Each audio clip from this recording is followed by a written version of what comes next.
Hari abantu benshi bagendana stress ikabije batabizi, batekereza ko ari umunaniro usanzwe cyangwa ubuzima bugoye.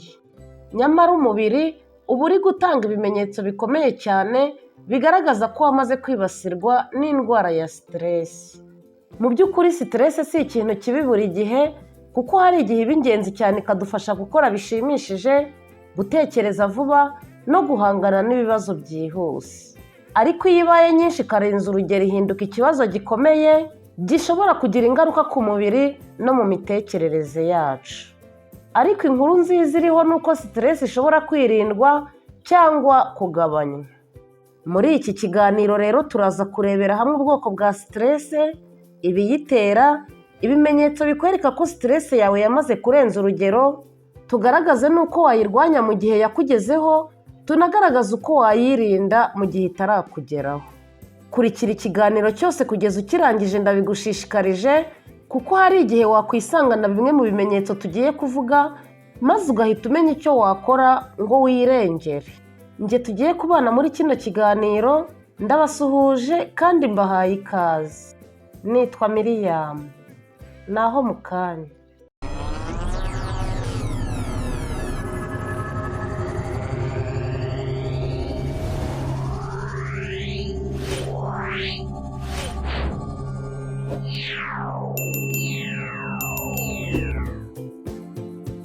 Abantu benshi bafata stress nk'ijambo riri fiyeri mu buzima bwa buri munsi, urebye akiryo barivugana. Uwo muvuganye ngo mfite stress, umudamu ati mfite stress, umunywi w'inzoga ngo ndeka utantera stress. Mbese stress usanga ku muntu wese utagendeye ku myaka yabaye stress koko. Mbere y'uko tuvuga ibimenyetso biranga indwara ya stress, reka tubanza tuganire ku bwoko bwa stress ndetse tugaragaze n'ibiyitera. Stress rero irimo ibice bibiri nk'uko dukunda kubivuga, ariko bamwe ntibamenya ko ishobora kuba uburwayi mu gihe ukurambyeho cyangwa se mu gihe igutinzeho. Ubwoko bwa mbere bwa stress ni stress isanzwe, ariyo twita stress aigu. Naho ubwoko bwa kabiri bwa stress ni stress ikabije, ariyo twita stress chronique. Reka tuvuge kuri stress isanzwe. Ubundi umuntu wese iyi stress isanzwe arayigira kuko iza mu buryo buri normal. Urugero, nko mu gihe umunyeshuri ari gutegura ibizami ahura na stress, cyangwa se niba uri n'umuntu mukuru ukaba uri gutegura gukora ibizami byo gutwara ibinyabiziga, cyangwa se mu gihe uri gutegura ubukwe ndetse n'ikindi kirori icyo ari cyo cyose, dore ko ngo nta kirori kiba gito. Icyo gihe rero uzagaragarira buri muntu kutabonana, rimwe na rimwe unagaragara usa n'ujagaraye, ku buryo ugukeneye by'umwihariko nawe umubwira uterega sindi kubonana muri iyi minsi kuko ndi muri stress. Nibyo uba ufite stress, ariko stress itagize ikigutwaye, kuko ni stress isanzwe kubera umubiri wawe uba uri mu gikorwa cyo gusubiza ibibazo urimo muri iyo minsi. Ariko iyo mpamvu yaguteraga stress irangiye, usubira mu buzima busanzwe, stress igashira. Aribwo uzumva bamwe bavuga ngo reka tujye kwistressura. Reka noneho tuganire kuri stress y'ubwoko bwa kabiri, ariyo stress ikabije cyangwa se stress chronique. Iyi ni stress ihoraho, yakwibasira buri muntu wese mu cyiciro cye cy'ubudehe, ikaba iterwa n'ibintu bitandukanye. Reka turebere hamwe noneho ibintu bitera stress ikabije. Icya mbere gitera stress ikabije ni uguhinduka k'ubuzima. Aha ni nk'igihe ubuzima wabagamo bwahindutse. Urugero, nko gusama inda itateguwe, gutandukana n'uwo mwashakanye, gutakaza ubutunzi ndetse no gupfusha. Ibi bintu kuri benshi usanga bibakururira stress ikabije iyo bibabayeho. Iyo ubuzima wari ubayemo bwari bwiza bugahinduka, bigutera guhungabana, kuko uba wakiriye inshingano nshya kandi zikugoye kurusha izo wabagamo mbere. Icya kabiri gitera stress ikabije ni umuryango n'inshuti. Umuntu wo mu muryango wawe ashobora kuguhemukira kandi ntaho uri bumuhungire kuko ari uwawe, bigatuma ubaho ubuzima bushinyiriza, ariko ugasanga utariyakiriye bikarangira uhangayitse ku buryo wibasirwa na stress ikabije. Cyangwa se inshuti yawe wizeraga ikaguhemukira cyane mu buryo bumwe cyangwa ubundi, ukababara ukajya uguma wibaza niba ari we waguhemukiye n'ukuntu wamwizeraga. Gusa na Bibiliya irabitubwira ngo uwizera umwana w'umuntu avumwe. Rero muri iyi minsi ya none hari imvugo igezweho ivuga ngo hoya da ntabwo wabinkora. Inshuti yo muri iyi minsi rero irabigukora, wanatinda uyibaza nimba yibeshye, ugashiduka ikurebye urujisho rubida, ugasigara usiganuza ku buryo uwo mubabaro utewe n'uwo wiringiraga utuma wibasirwa na stress ikabije. Icya gatatu gitera stress ikabije ni amafaranga. Wakwibaza ngo amafaranga ko ari meza, akaba ari nayo dushakisha twese mu buzima bwa buri munsi, kandi ashobora kuba mabi ku buryo atera stress gute?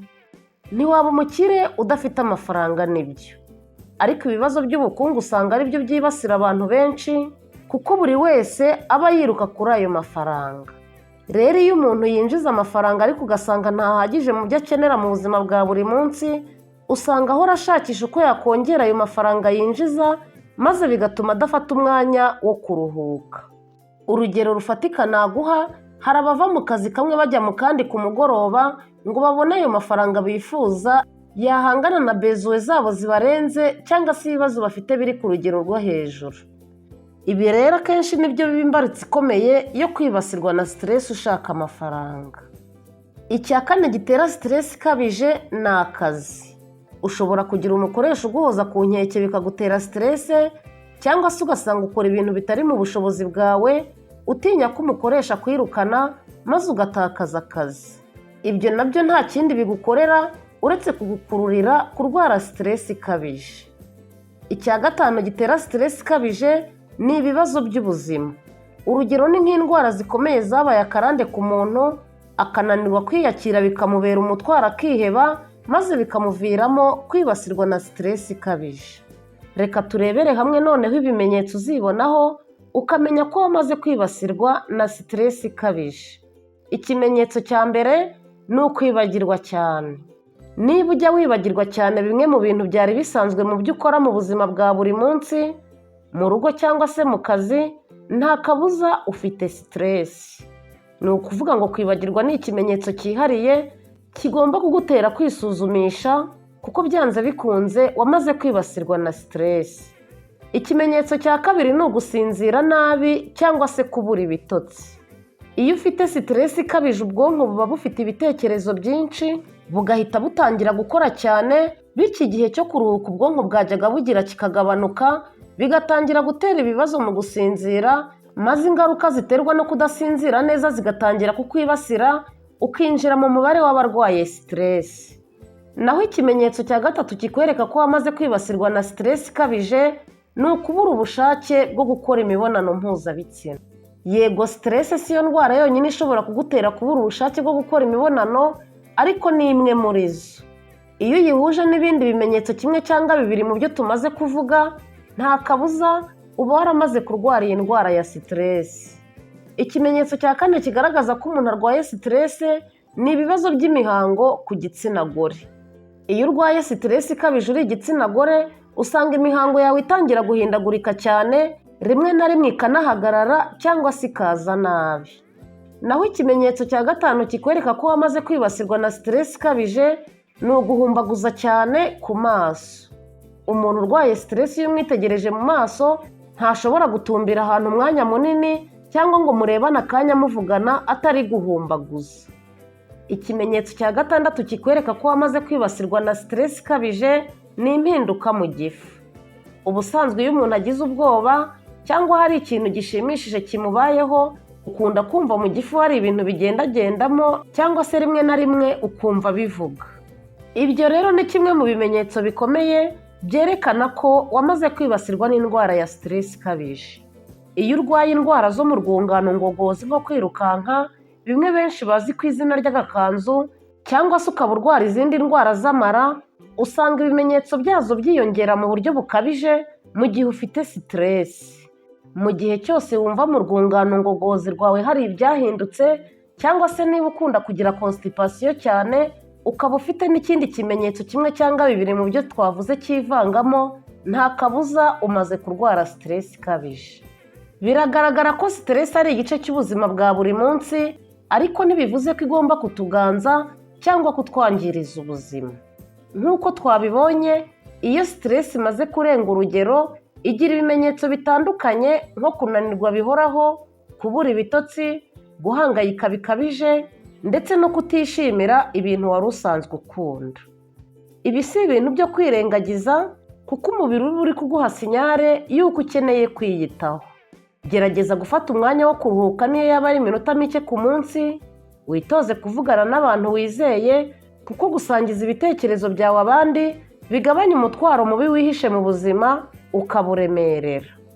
Imenyereze gukora imyitozo ngororamubiri niyo yaba yoroshye kuko ifasha ubwonko n'umubiri kuruhuka neza. Niba hari ibibazo bikugezeho ukabona bikujagaraza cyane gusumba uko wari usanzwe, mera nk'ubyirengagije, ukorereje gisiyo ushyire kure yawe cyane, ubihe igihe kugeza igihe ibisubizo byabyo bizabonekera utari ubyiteze. Ikiruta byose kandi, wiyibutse ko udakwiye kwikorera ibintu byose wenyine, gusaba ubufasha si intege nke, ahubwo ni intambwe iganisha mu buzima bwo kwirengera. Niba wiyumvamo bimwe mu bimenyetso twavuze, tangira ufata icyemezo uyu munsi, n'iyo cyaba gito kizagufasha kwiyitaho kurushaho maze woroherwe. Niba hari igitekerezo ufite, ikibazo cyangwa se inyunganizi, watwandikira muri komenti. Ndagushimiye. Mugire amahoro, naho ubutaha. Ndagukangurira gukora like kuko ni ingenzi cyane, ukore subscribe, ukore kukazogera kugira ngo tujye tubana mu bindi biganiro.